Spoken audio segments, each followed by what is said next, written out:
Well, we just had a break, which is a good segue into discussing breaks of sorts. You have a hack called the rest stop hack. Yeah, you know, Richard, this is probably one of the most valuable pieces of information in the book. And the reason that I say this is because the karaoke academics, and those are the people that take the work of people like me and they kind of skim through it and make conclusions that are not always justified. You know, people like Tony Robbins and Dan Pink and Mark Moran and Tamara Lowe, all these people, they look at it, and you get these messages from these people, and one of their consistent messages is never give up, keep going, power through. That's the worst advice on the planet, and it defies scientific explanation. That's because your motivation and your will to perform and the skills that you use and the beliefs that you have, you're conditioned to thinking taking a break is a bad thing.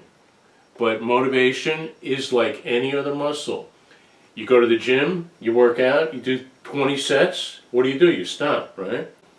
When you encounter obstacles, things aren't going right, you don't feel good about yourself. Right, so you're saying, I understand the gym analogy, but how does a person necessarily gauge? Is there some sort of guideline of how long they should work and how long of a break? No, you see, I'm not going to do that. I'm not one of these motivation, lost the magic wand, okay? Yeah, but I'm not going to go over here and say I'm going to tell you what's good for you, because I can't do that. You have to figure that out. We're talking about motivational science, and the motivational science says motivation is depletable.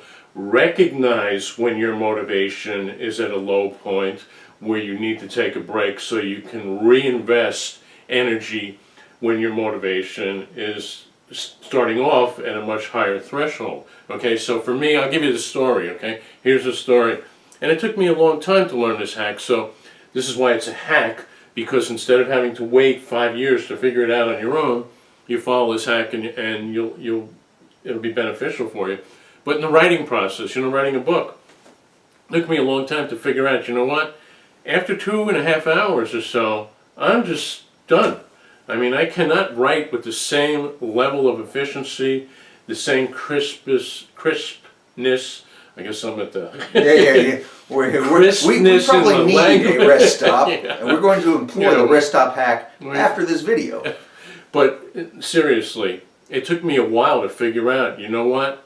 Don't try and sit and write for 6 hours, because hours 1 and 2 are going to be really good and you'll be really satisfied, but the rest of the time you're not being productive. So you're better off taking a break, replenishing your cognitive resources, but also your motivational resources, because what happens when you get depleted and you come to an obstacle, like you can't think of the right word, or the thought process, like writer's block. Right. It's like a typical example why you need to take a break. Okay.